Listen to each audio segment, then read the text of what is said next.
Ay, breaking news po, kapapasok na ng balita. Torre sinibak po sa pwesto. Marami pong naghihinala ngayon na kung bakit sinibak si Torre sa pwesto dahil niya sa kanyang mga inaasal itong mga nakaraang buwan dahil sa mga pagboxing-boxing, sa pagpapakita ng mga hindi pagrespeto o sa pagkatao, pagkatitulo ng pagiging PNP chief. No, marami din tao nag-react at naghaka-haka sa comment section na sinasabi, maaring daw sinibak si Torre dahil niya daw doon kay Remulla. Yung pag medyo may nagkaalitan yata, no? Ngayon, sinibak sa pwesto si PNP Chief Torre III ayon kay Executive Secretary Lucas Bersamin. Wala pang payag ang PNP hinggil sa naturang issue. Yan ang sinasabi ko sa inyo. Diba? Sabi niya nila, may plano na naman po si Junior. Ano naman kaya plano ni Junior? Di ba? Kasi, biruin mo, imagine ha, kapupwesto lang po ni PNP na wala pang 4 na buwan yata tapos sisibakin na. Isang pinakamagandang posisyon ang pagiging PNP. At kung tutuusin, kung sa tapang lang, kung si Torre ay hindi nagpakita ng attitude, talagang deserve si Torre. Sabi niya ni Chis ata di ba? Deserve si Torre. Ngayon, tinanggal po sa pwesto ito, ano naman kaya po naisip daw ni Junior sa Malacanang? Di ba? Ito, pakinggan po natin. Kapapasok lang po na balita, tinanggal sa pwesto si PNP Chief General Nicolas Torre III at kinumpirma po yan ng Executive Secretary Lucas Bersamin. Inaalam pa namin ang dahilan ng pag-relieve sa hepe ng PNP at sinusubukan pa rin namin kunan ng pahayag si Torre. Ivan, anong sabi sa inyo ni Secretary Bersamin? Kanina nga, bago tayo suming pawawid, may umiikot na dokumento na nire-relieve nga si PNP Chief Torre. So minabuti natin kumpirmahin yung dokumento kay Executive Secretary Lucas Bersamin na paminsan-minsan nakaka-text naman natin. At kinumpirma po niya, yung dokumentong yan ay lehitimo at pirmado niya. Abangan natin sino magiging tagapangalaga ngayon ng Philippine National Police. At anong reaksyon dito ni PNP Chief? Tama. Hindi mo alam si Junior kung nagbabago na talaga. Di ba? Malaking bagay po na talagang si pagkapanalo ni Senator Rodante Marcoleta. Hulog ng langit. Di ba tinalakay natin, kung wala si Senator Rodante Marcoleta, papaano mag-iimbestiga ang flood control? Sinong matapang na leader ang iimbestiga sa flood control? Dahil takot lahat sila, bilyonary babanggain nila eh. Si Marcoleta lang ang malaking pader ang babangga sa mga yon. Di ba? Ngayon, sa pagkakaimbestiga ni Marcoleta, cycle na to eh. Nalaman ni BBM siguro na ito ang matino sa lahat ng politiko. Di ba? Kasi mula ng binulungan daw, ito yung pagkakataon na may binulong si BBM kay Marcoleta. Hindi alam kung ano binulong, pero maraming haka-haka. Haka-haka lang ha? Na tulungan mo ako. Yeah? Tulungan mo ako sa nangyayari sa bansa. O meron naman na sinasabi, nabasa ko sa comment, sisibakin ko lahat ng yung mga loko-loko sa gobyerno. Kahit kakampi niya, di ba nabanggit niya, haka lang to, huwag niyo paniniwalaan na, chismis lang to, pero maari may katotohanan, pero chismis pa rin. Ngayon, di ba may sinabi si Pangulo nakaraan na sisibakin niya kahit sa kakilala niya, kahit mag-anak niya, kahit kalapit niya, ka-alyado niya. Wala siyang sasantuhin. Diba? Dahil seryoso po nagalit talaga si Junior. Ang nakapagtataka lang, Junior, salamat sa iyo, Mr. President, kasi sa pagiging 3 years nyo po, parang ngayon pa lang kayo nagsisimula. Maraming salamat sa inyo.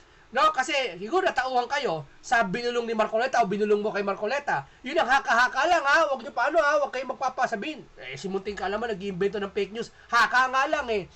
Maaring binulong daw kay tingnan natin, panoorin natin ito. Ayan tingnan mo, kinabayan niya lahat ng congressman o pati senador. Iba ang pinaka sa lahat dyan sa zona. Ibang-iba lahat pinaka-reaksyon kay Marcoleta. Para ba siya nakakita ng isang pag-asa o anghel o isang ginto nung nakita niya si Marcoleta? Tingnan mo body reaction pa lang, basa mo na eh. Baliwala. Okay. Ito. Anak ng teteng aba.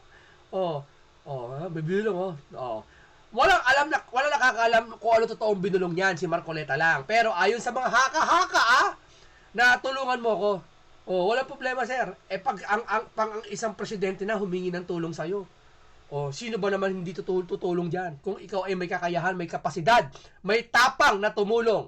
Ngayon, ano ibig ko sabihin, ba't ko sinasabi to? Bakit ko sinasabi to kay Marcoleta? Bakit? Dito na iikot ang cycle na si Junior na tauhan na may isang Marcoleta. Siguro lang hahaka lang tauhan si Junior na, uy, eto na, magsimula tayo. Tanggalin na yung mga dapat tanggalin.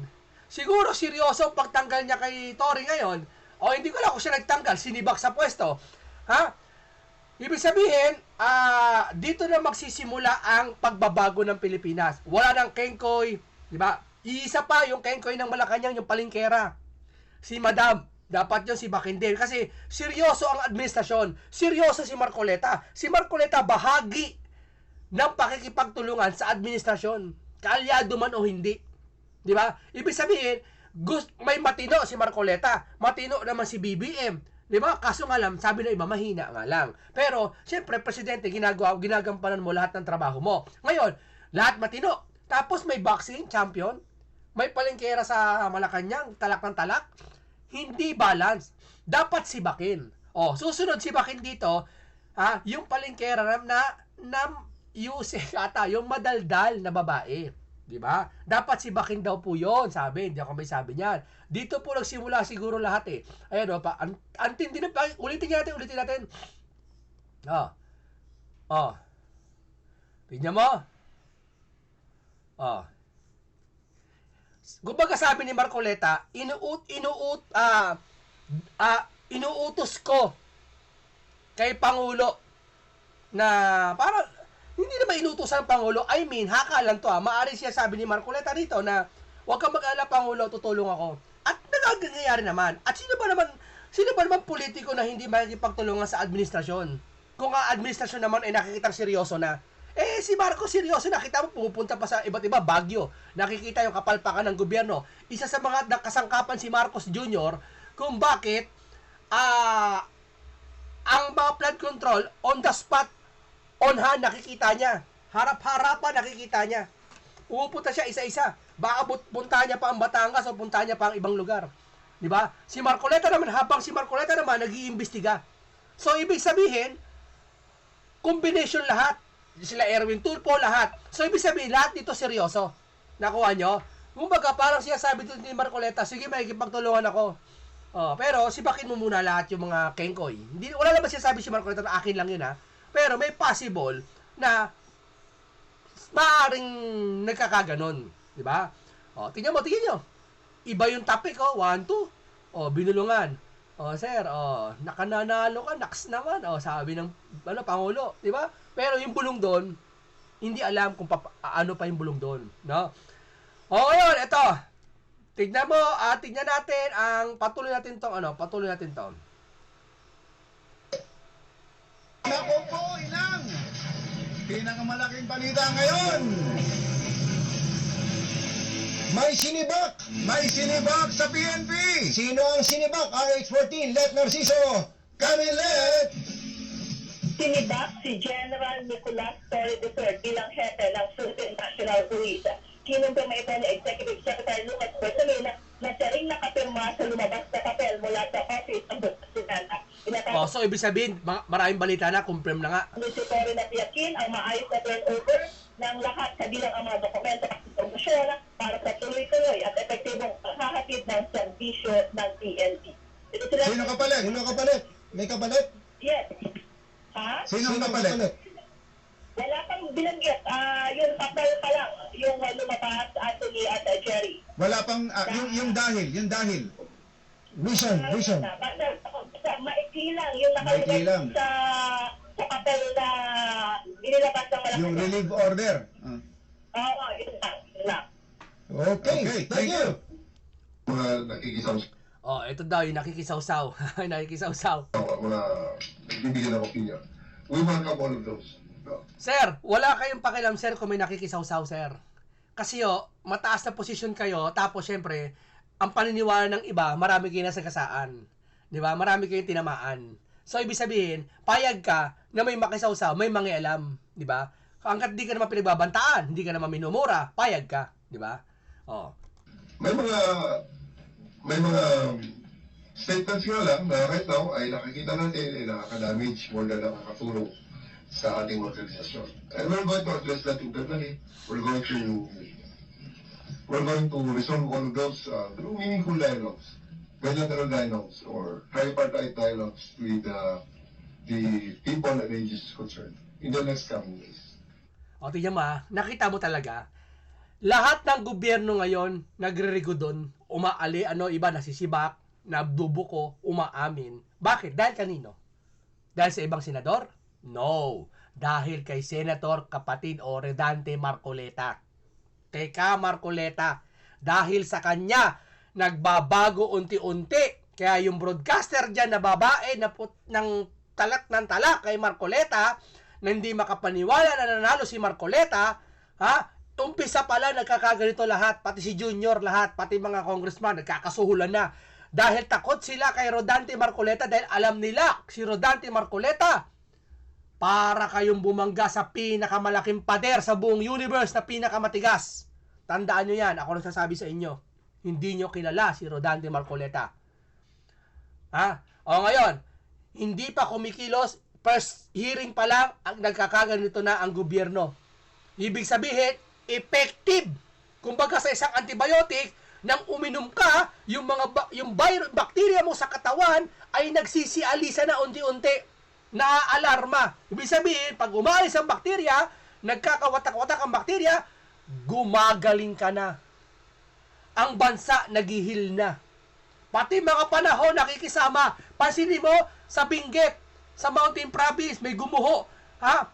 Inihahayag nila yung mga proyekto mismo. Bumabaha bigla, di naman habagat, di naman bagyo. Bumabaha sa ibang lugar.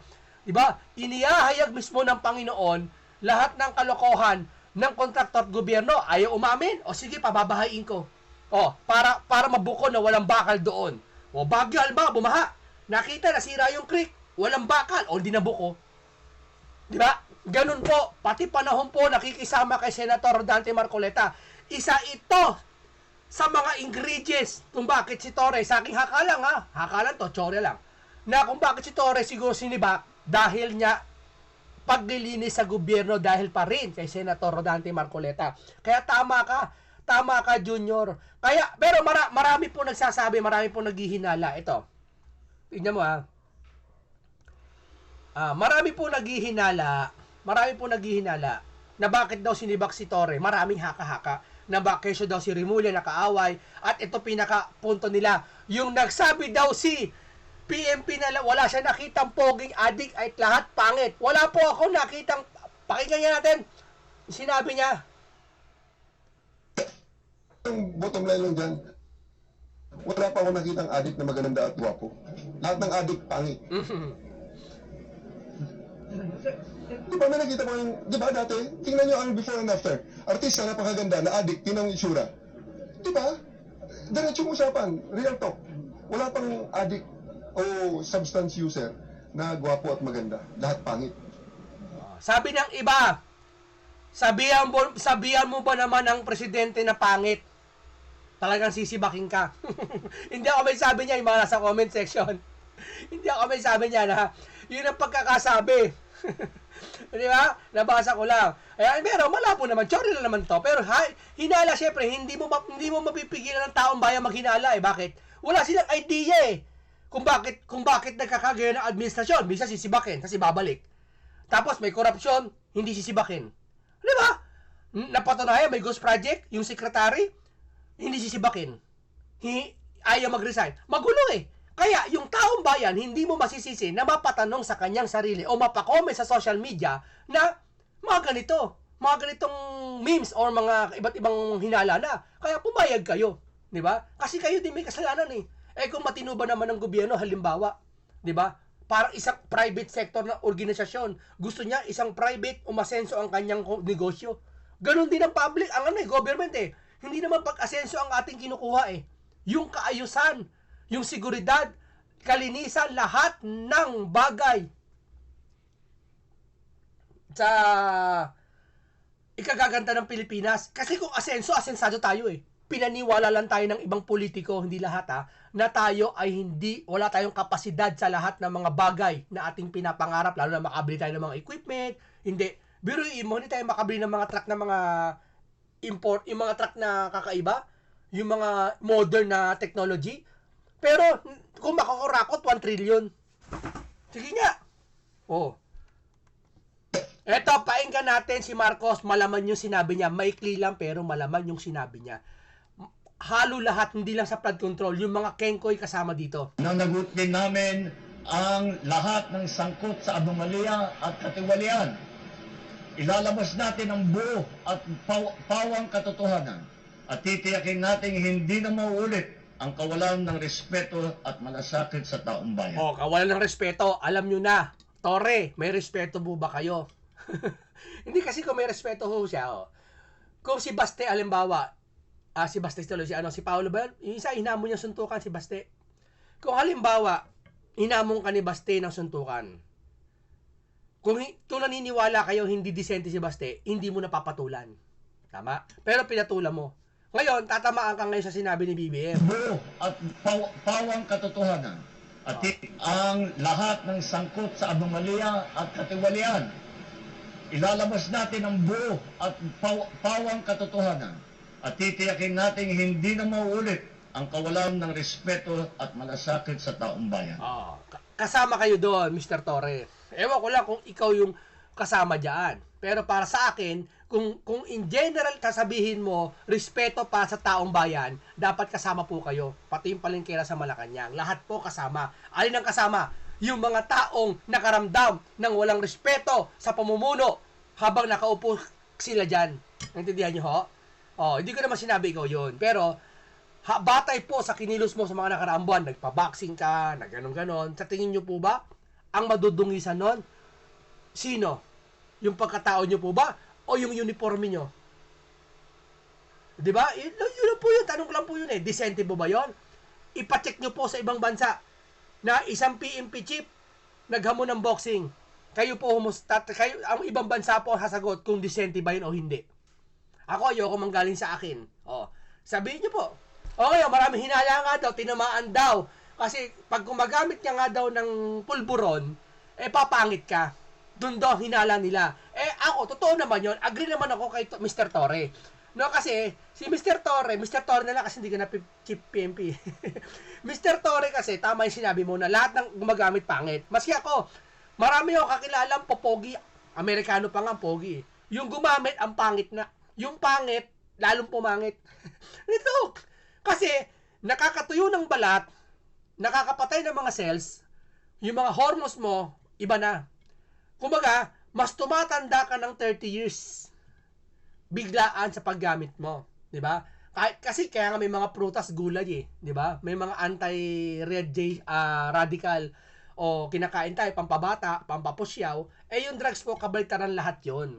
Pag 'yun po inano mo, papangit ka nga naman. Kaya tama po yung sinabi ni Mr. Torre diyan. Pero sabi niya ng hinala ng iba, baka daw may tinamaan. Hindi, joke. Wala naman yun. Joke lang naman siguro yun. Na tamaan. Narinig daw ni Junior. Kaya daw narinig sa Malacanang. Kaya dito nagsimula daw yung pagsibak. Hindi. Sawari ko lang duda ko May plano po si Junior siguro. Bahagi ng pagbabago ng Pilipinas. Huwag muna tayong mag-negative. Wala pa Positive muna tayo bago tayo mag-negative. Ang positive dito, maaaring sinibak ito upang isa sa mga paraan para umunlad ang bansang Pilipinas. Malay mo, ilagay si Torre sa DPWH. Hindi alam. Ito kasi matapang to Kasi hindi siya pwede mangilam sa mga corruption. Kung pumunta siya sa DPWH, sa tapang nito, matatakot siya Kung si Torre, halimbawa, mag-combine sila ni Marcoleta. Si Torre Marcoleta, magko-combine. Matatakot sa kanila, sa tapang nito Kasi totoo lang. Sayang ang tapang nito kasi naging kengkoy lang Pero siguro magbabago siya, mapapakinabangan yung tapang niya. Isipin mo si Kibuloy halimbawa, inuli niya doon. Hindi siya takot doon. Although siya sabi ng iba, karamihan, mali yung ginawa ni Torre. Pero kung titignan mo sa ibang side, matapang. Diba? Kung ang tapang ito papakinabangan sa DPWH, okay, good. Lahat masisibak sa pwesto. Lahat mapubuko na kontratista. lalaban to eh. Oh, pero PNP pa rin to, syempre, pulis pa rin to, nasa kanya pa rin yung pagiging general niya. 'Di ba? Yun ang sasabi ko sa inyo. Positive muna tayo. Maari si Junior may plano pong maganda, hindi lang para sa mga tauhan, kundi para sa bayang ito. Kasi nga, sabi niya na iba, hinala pa rin na binulungan daw ni Marcoleta, yung pagkabulong na yun, simple na yun, may malaking kaganapan na mangyayari sa Pilipinas. Tamo, pati panahon nakikisama, sabi ko sa inyo. 'Di ba? Ano sabi ng panahon? 'Di ba? Gumuguho yung mga rak. Kaya't magtulong-tulong tayo upang labanan ng korupsyon, labanan ng pag-aabuso sa tungkulin, labanan ng Ayun. pagyurak sa ating karapatan. Laban ng pag-abuso sa tungkulin. Tore, sino ba ang mag-aabuso sa tungkulin? Kayo na po ang sumagot, mga kababayan. Pero tignan po natin ang sagot ng ating kababayan sa mga comment section. Ha? Tignan natin, ha? Kung kay Tore po, kinoment po kay Tore to. Eto. Sinibak kasi niya na wala siyang nakitang pogi na adik. Nasaktan ng Malacanang. Siya may sabi niyan. Correct. No offense si Bangag. Ganon. Na-offense si Bangag. Madami nasaktan. Alam mo, sobrang sad ko ngayon. Pero nang dahil comment mo, napatawa ako. Ito pa. Mabilis ang responde. Hatid serbisyo kaya mabilis nila tanggal sa pwesto. Siguro hindi natugunan yung 5 minutes response. Di ba? Naku po, bakit po ganun sila matapos maibigay yung matinding misyon sa pagsunod niya sa bilang matapat na general ngayong hinalang sibak dahil sa meron at aatang komento di maganda, pakinggan sa tenga, wala pong poging adik. Yan ang sasabi natin. Sakit naman sa general, promote na lang, siguro muna na panibagong kalaban sa boxing for charity ulit. Ano kaya ngayon, Diwata? Nga ka, sinasabi mo kasi wala kang maganda na gwapo at adik. Ayan, tinamaan ka.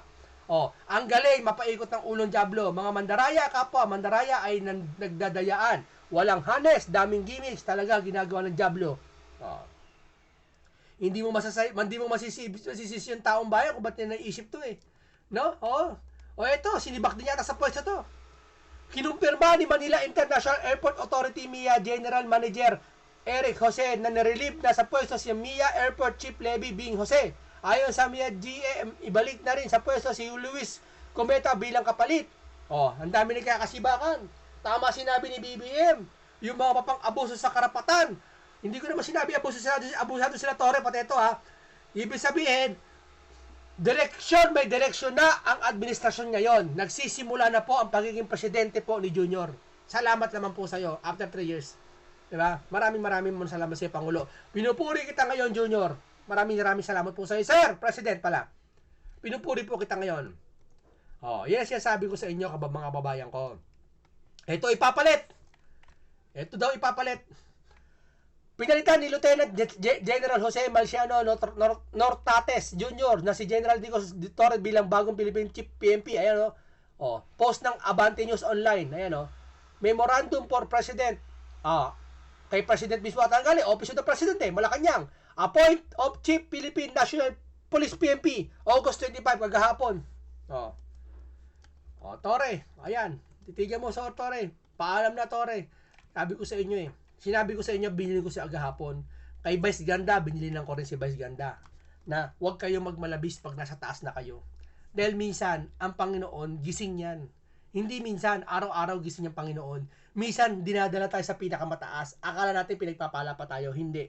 Dinadala tayo sa pinakamataas para pag nalaglag tayo, mas masakit ang pagkakalaglag sa atin. Tandaan mo yan. Hindi katulad ng iba, lumilipad na mataas, pero lalong inaangat ng Panginoon Diyos. Bakit? Sabi niya ng Panginoon sa Kristo, ang nagpapakumbaba, itinataas. Ang itinataas, ay ang nagmamataas, ibinababa. Diba? Yun lang yun po, Mr. Tore. Diba? Hindi po lahat araw-araw sabi yan ng mga Pasko. Diba? Ngayon, eto pa, basahin pa natin yung iba. Basahin pa natin yung iba, ha? Ito pa. Ito, basahin natin. I-close mo natin ito si Tore.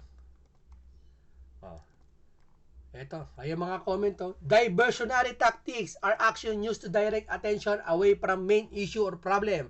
Example include political figures creating controversy to distract from policy failures or a military force staging a feint attack to the draw enemy away from the real target. Opinion niya po yan. Sayang naman, Sir, lagi po naman ako natatawa, gaya ng boxing, ikaw panalo, tapos yung sinabi mo, lahat adik pangit, dulungkot ang Pilipinas. Kailangan may bagong mapag-usapan, mawala sa isip ng tao na pag-importanteng issue na katawan ng flood control project. Di ba, nakaraan, boxing naman. Nag-divert tactics naman sa boxing, di ba? Oh. Pero, hindi pa naniniwala ang taong bayan sa inyo, nasa sa inyo, bahala kayo, kasi ano pinagagawa yung sa administrasyon nyo eh.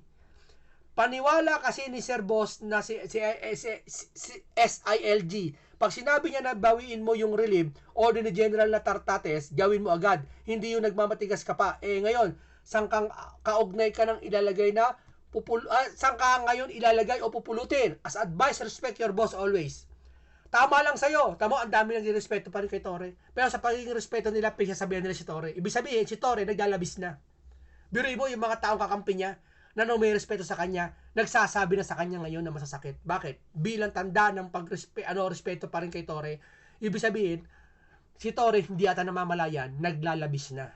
Di ba? Masyapo kumatang todas ka na, nagamit ka na kasi kaya dinan nila. Parang kalamansing ipiniga, itinapon sa basurahan. Matapos gamitin, katasan, itinapon sa basurahan. Parang ibig sabihin nito.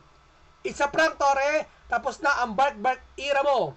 Kalaban mo lang naman si John Vic. Kalaban mo lang naman si John Vic. Ayan sabi, natural PMP class ang lang dapat maging PMP chief. Yun ang tradisyon noon pa. Oo nga, ewan ko ba. Alam mo, dapat si Torre pinagsabihan nila, ikinounsil na lang o sino mang senador o si Senator Dante Marcoleta o sino mang pangulo dyan. Ikinounsil na lang si Torre. Kasi para sa akin, kung si Torre lang, dapat deserve siya sa pagiging PMP. Kaso nga lang, naging kengkoy. Kaya, ang dami nagaya sa kanya. Pero tanggalin mo yung pagiging kengkoy niya. Tanggalin mo yung pagiging bias. Pero si Torre talaga magaling. Matapang.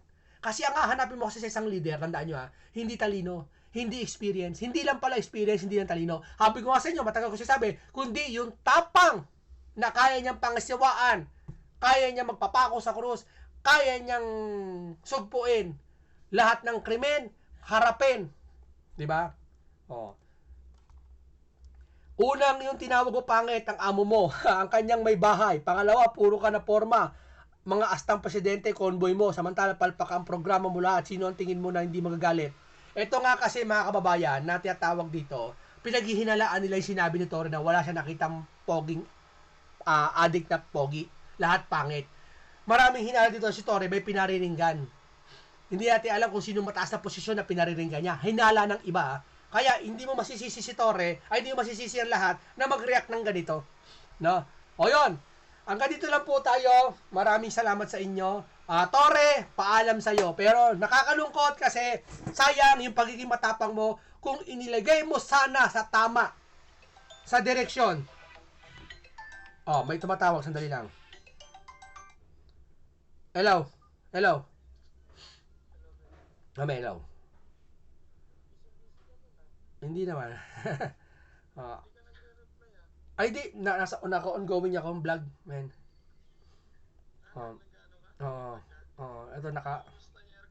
Ito andito na, punta ka na lang. Kasi, tutuloy ko lang to. Naka-open. Malamig naman na, sige, baba na, naka-camera ako ngayon.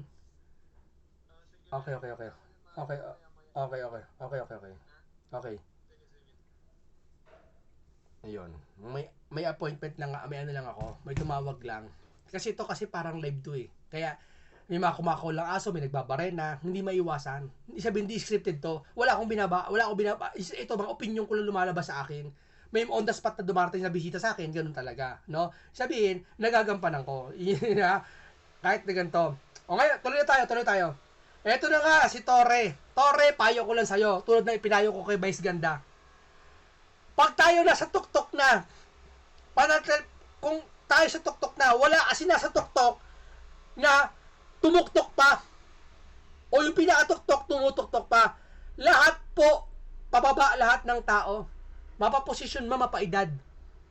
Dahil darating tayo sa lahat kasi papunta tayo lahat sa lupa Sabi niya, ililibing lahat tayo sa lupa Doon tayo pupunta sa lupa Kahit anong taas natin, tandaan mo, isa lang requirement para manatili sa'yo lahat ng kapangyarihan at kayamanan mo.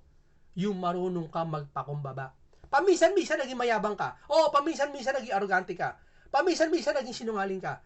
Pero, yung pa rin ang pinakamasarap sa lahat, yung pagiging pakumbaba. Ipinagdiinan ng ating Panginoon yon. Ang nagmamataas ay ibinababa.